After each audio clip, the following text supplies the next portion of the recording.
निशांत जी मथुरा से। महाराज जी राधे राधे।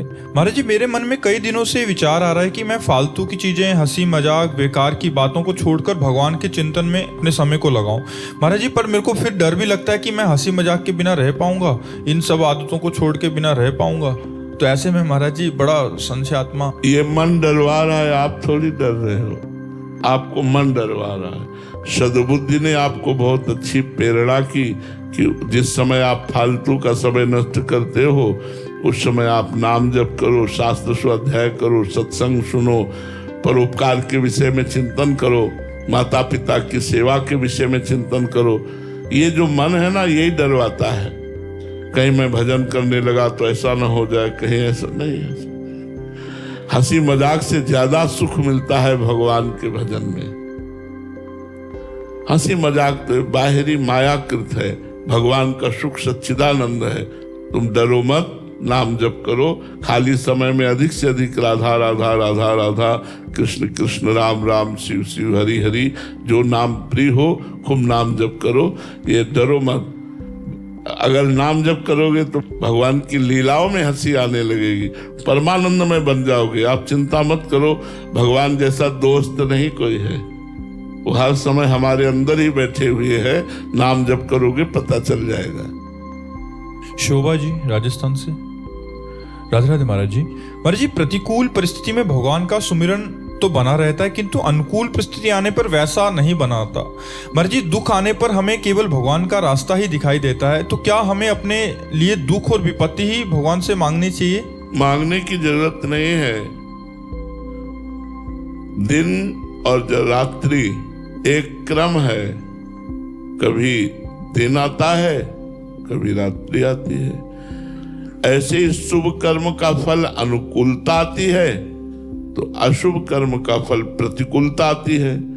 तो बहुत अच्छी बात आपने कही कि दुख में, प्रतिकूलता में एकमात्र भगवान का सहारा होता है और भगवान का स्मरण होता है। अनुकूलता में हम भूल जाते हैं।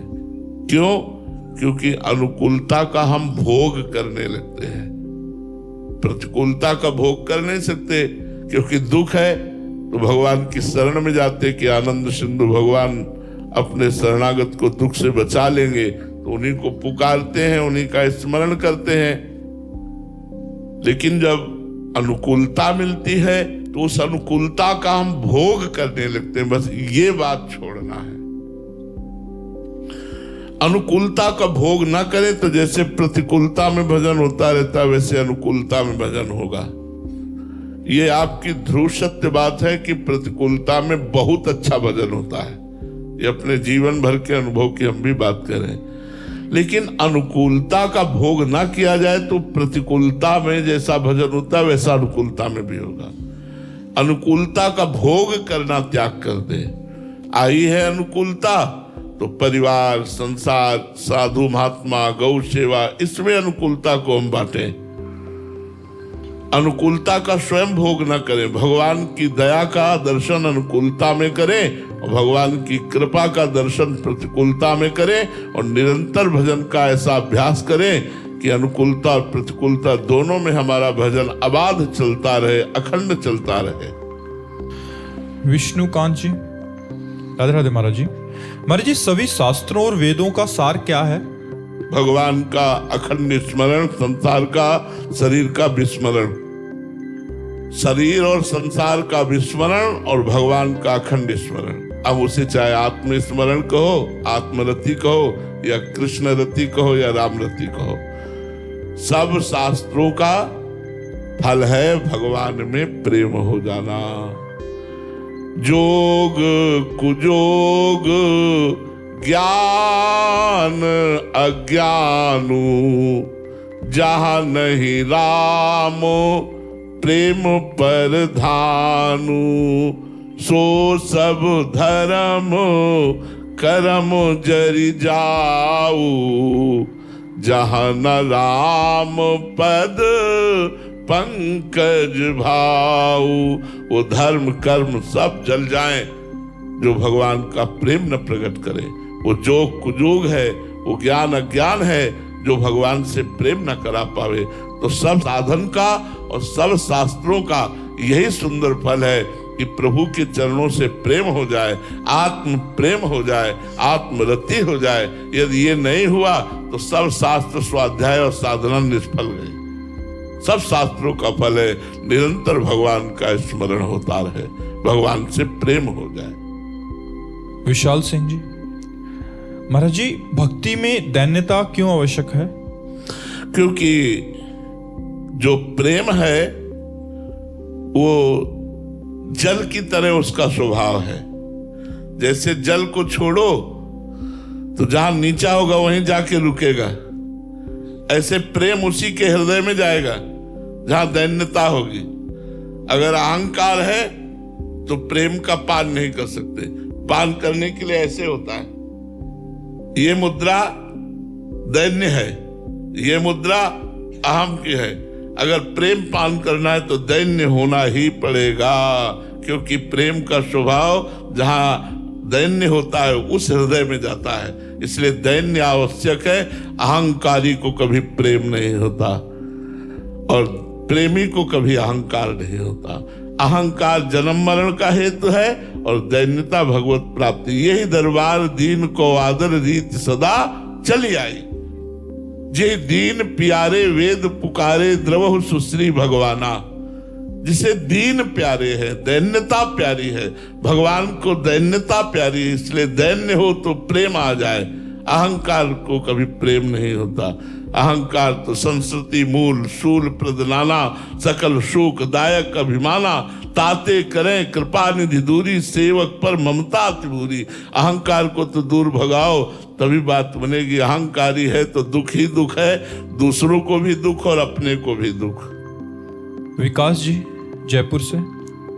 राधे राधे महाराज जी। महाराज जी, भगवान शिव ने श्री रामचरितमानस जी में कहा है कि उमा राम समहित जग माही, गुरु पितु मातु बंधु प्रभु नाही, सुर नर मुनि सबके यह रीति, स्वार्थ लागी करें सब प्रीति।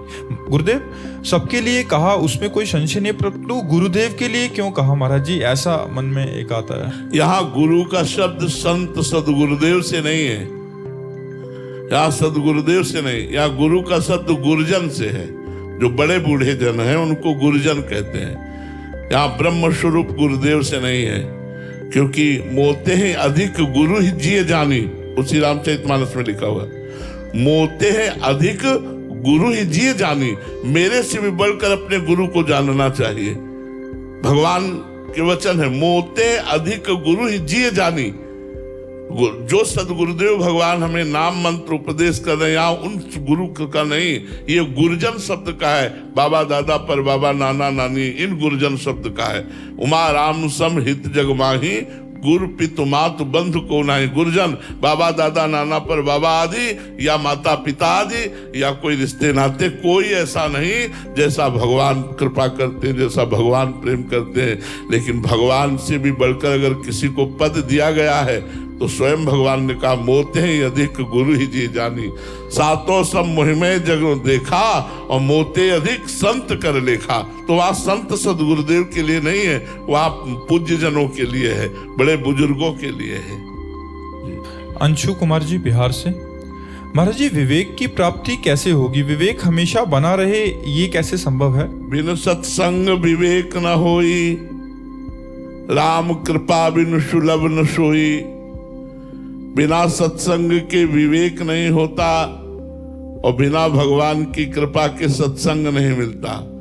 यदि हमें रोज सत्संग मिले तो हमारा विवेक जागृत रहे, और विवेक जागृत रहे तो होए विवेक मोह भ्रम भागा, तब रघुनाथ चरण अनुरागा। समस्त विषयों से वैराग्य मोह का नाश ये विवेक करता है, और विवेक सत्संग से होता है, और सत्संग भगवान की कृपा से होता है।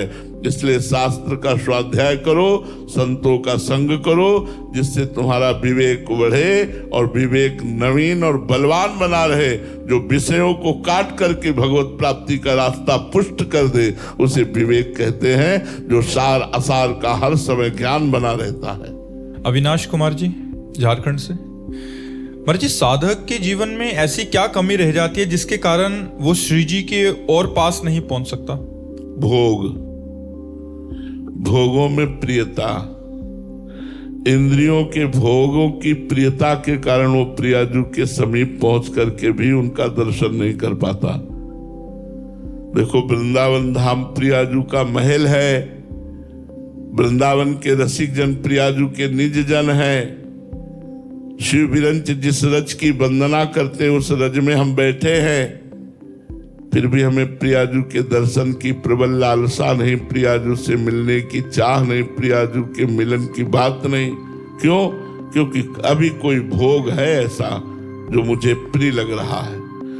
जिस दिन कोई व्यक्ति, कोई भोग प्रिय नहीं लगेगा, केवल प्रभु लगेंगे, तो विरह पैदा हो जाएगा, और विरह होते ही रोना आएगा, और रोते ही भगवत साक्षात्कार हो जाएगा। जो उस कूट का रोना है आर्त भाव से, तो वो भगवत साक्षात्कार करा देगा। अभी कोई विषय है, कोई व्यक्ति है जो आपके प्यार का विषय है, कोई भोग है ऐसा जो आपको प्यारा लगता है, जब तक कोई वासना, कोई भोग है, तब तक भगवत साक्षात्कार नहीं होता। सुधा मिश्रा जी, लखनऊ से। राधे राधे महाराज जी। महाराज जी, काम ही नारी प्यारी जिम, लोभ ही प्रिय जिम दाम, तिम रघुनाथ निरंतर प्रिय लागो मोह राम। महाराज जी, इसका यथार्थ भावार्थ समझना चाहते हैं। कामी पुरुष को कुछ सुहाई नहीं देता है, उसको 56 प्रकार के भोग पाओ उसको अच्छा नहीं लगेगा।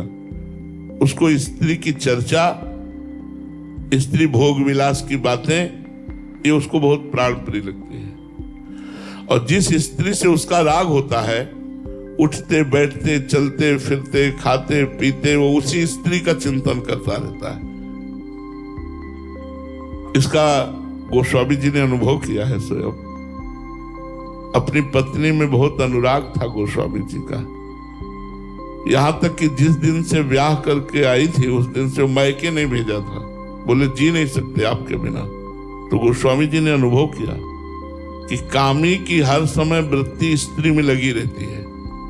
तो हे राम जी, आप हमें ऐसे प्यारे लगे जैसे कामी पुरुष को कामिनी स्त्री।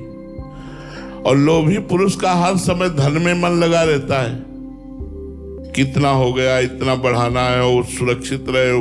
कई बार दिन में वो चिंतन करेगा, उसी के विषय में चिंतन करेगा, अधिक से अधिक बढ़ाने के विषय में चिंतन करेगा, उसकी सुरक्षा का चिंतन करेगा।